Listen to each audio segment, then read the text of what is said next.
Assalamualaikum warahmatullahi wabarakatuh. Sebelumnya, hari ini kami dari kelompok 1 Biologi Dasar kelas 20 ingin menyampaikan materi terkait kehidupan hewan di savana Afrika.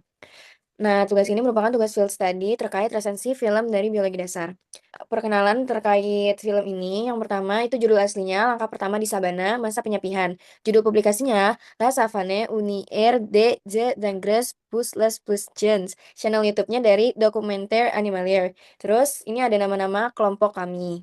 Ada Muhammad Naufal, Sabrina, Shildana, Muhammad Haikal, Gwen Kenji, Naufal Fadlian, Yuflihu, Tiara Levina, Naufal Saman, Zahra, dan Abrisam Amar. Boleh dilanjut oleh teman-teman saya. Perkenalkan, nama saya Muhammad Nofal Atailah dengan NIM 16201213 akan menjelaskan tentang singa atau Panthera leo.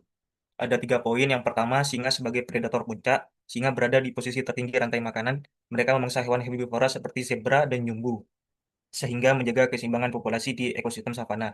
Poin yang kedua, adaptasi tingkah laku sosial. Singa hidup berkelompok untuk lebih efektif dalam mencari buruan. Poin yang ketiga, adaptasi morfologi sebagai pemangsa. Singa memiliki gigi taring panjang, cakar tajam, dan otot tubuh yang kuat. Ciri-ciri ini yang membantu mereka menangkap, menjatuhkan, dan mengoyak mangsa dengan efisien.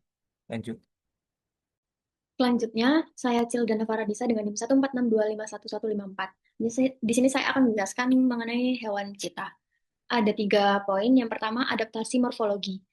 Cheetah memiliki tubuh yang ramping, kaki panjang, serta paru-paru dan jantung besar yang memungkinkan cheetah berlari hingga 100 km per jam dalam waktu singkat. Adaptasi ini penting dalam proses berburu mangsa di padang rumput terbuka. Yang kedua, adaptasi tingkah laku cheetah. Cheetah terbiasa berburu di siang hari untuk menghindari persaingan dengan predator malam seperti singa dan macan tutul. Yang ketiga, ada peran ekologis. Cheetah sebagai predator puncak bertugas sebagai pengatur populasi, yaitu dengan memangsa herbivora. Cheetah membantu mengontrol populasi hewan perumput. Ini mencegah overgrazing atau makan rumput berlebihan, yang dapat merusak vegetasi dan menyebabkan degradasi lahan. Next. Baik, saya Naufal Fadlian Rafli dengan NIM 165251108 ingin menjelaskan mengenai hewan meerkat atau surikata-surikata. Yang pertama, hewan meerkat selalu hidup berkelompok. Mereka biasanya terdiri dari 20 hingga 50 individu. Mereka hidup berkelompok untuk saling melindungi dari predator dan meningkatkan peluang bertahan hidup. Lalu yang kedua, adaptasi tingkah laku. Meerkat hidup di padang pasir Afrika, sehingga mereka membuat dan tinggal di lubang bawah tanah untuk menghindari panas gurun serta serangan musuh. Ini merupakan contoh dari adaptasi perilaku terhadap lingkungan ekstrim. Dan yang ketiga, kerjasama sosial. Saat mencari makan, satu meerkat berjaga untuk mengawasi bahaya. Pola ini menunjukkan mutualisme antar individu dalam satu spesies untuk menjaga keselamatan. Perkenalkan, nama saya Muhammad Haikal, Wali Kesultanan Asfansyah dengan NIM 162251097. Di sini saya akan menjelaskan tentang macan tutul. Pertama, adaptasi morfologi. Macan tutul beradaptasi dengan pola bulu roset untuk kamuflase, tubuh berotot untuk kekuatan, dan cakar tajam untuk memanjat. Ekor panjang mereka menjaga keseimbangan saat bergerak di pohon. Halo, perkenalkan nama aku Nova Saman Ramadan dengan NIM 185251093. Di sini saya akan menjelaskan mengenai gajah. Gajah merupakan herbivora besar yang berperan penting dalam menjaga keseimbangan ekosistem. Poin yang pertama, adaptasi fisiologi. Gajah memiliki belai panjang untuk mengambil makanan dan minuman air, serta telinga lebar untuk membantu mengatur suhu tubuh. Poin selanjutnya, peranan dalam rantai makanan. Gajah berperan sebagai pengendali vegetasi karena memakan cabang dan dedaunan sehingga menjaga regenerasi padang rumput. Perkenalkan, nama saya Zara Syakiren dengan NIM 186251114. Hari ini saya akan menjelaskan terkait zebra. Zebra merupakan makhluk yang hidupnya berkelompok. Zebra memiliki perilaku berkelompok atau adaptasi tingkah laku untuk meningkatkan keamanan dari predator. Kemudian, pada adaptasi morfologinya, zebra memiliki ciri khas garis-garis hitam putih pada tubuhnya yang merupakan adaptasi morfologi. Hal ini digunakan untuk berkamuflase dari perlindungan dan serangga pengisap darah. Kemudian, yang terakhir ada rantai makanan. Gerombolan zebra juga berperan penting dalam perpindahan energi melalui rantai makanan di ekosistem savana. Perkenalkan, nama saya Brisa Mamardaki dengan NIM 187251121.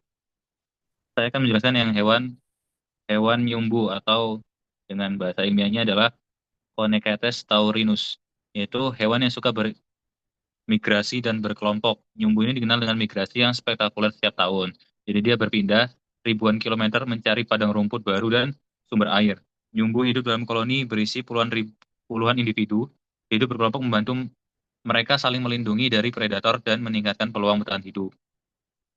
Jadi kemudian hubungan antar spesies, nyumbu ini sering berimigrasi bersama dengan zebra dan spesies antelop lainnya. Untuk keseimbangan populasi dan rantai makanan, jadi migrasi nyumbu adalah pendorong utama dinamika ekosistem sabana. Mereka menyediakan sumber makanan utama bagi predator puncak. Perkenalkan, nama saya Yufri Wanaridi dari dengan NIM 181251098. Kali ini saya akan membahas hubungan antara film tadi dengan prinsip dasar biologi. Jadi, kehidupan di savana Afrika ini sangat erat kaitannya dengan prinsip interaksi, yang merupakan salah satu prinsip dasar biologi. Interaksi itu menggambarkan suatu hubungan timbal balik antara makhluk hidup dengan lingkungannya untuk mempertahankan kehidupan. Dalam ekosistem savana, setiap organisme saling bergantung satu sama lain melalui hubungan seperti rantai makanan, kompetisi, simbiosis, dan predasi. Adaptasi morfologi, fisiologi, dan tingkah laku. Di savana Afrika, hewan-hewan melakukan berbagai bentuk adaptasi agar mampu bertahan hidup. Adaptasi morfologi berkaitan dengan penyesuaian bentuk tubuh terhadap lingkungan. Adaptasi fisiologi mencakup penyesuaian fungsi organ untuk menghadapi suhu ekstrim dan kekurangan air. Sedangkan adaptasi tingkah laku meliputi cara hewan berperilaku untuk mencari makan, melindungi diri, dan berkembang biak sesuai kondisi habitatnya. Lalu kedua ada rantai makanan dan jaring-jaring makanan. Rantai makanan di savana menunjukkan aliran energi dari tumbuhan sebagai produsen menuju herbivora dan kemudian karnivora. Hubungan antar organisme ini membentuk jaring-jaring makanan yang kompleks, di mana keseimbangan populasi antar spesies menjadi kunci untuk menjaga kestabilan ekosistem. Jika salah satu komponen terganggu, maka seluruh sistem kehidupan di savana dapat terpengaruh. Berikut jaring-jaring makanannya. Sekian. Perkenalkan, saya Tiara Levina Sero dengan NIM 184251002 yang akan membahas kelanjutan dari prinsip dasar biologinya, yaitu interaksi antar makhluk hidup. Dalam ekosistem savana terjadi berbagai interaksi seperti predasi, kompetisi, dan simbiosis. Hubungan ini menunjukkan bahwa setiap makhluk hidup saling bergantung satu sama lain. Melalui interaksi tersebut, populasi hewan tetap terkontrol, sumber daya dimanfaatkan secara seimbang, dan keseimbangan alam tetap terjaga.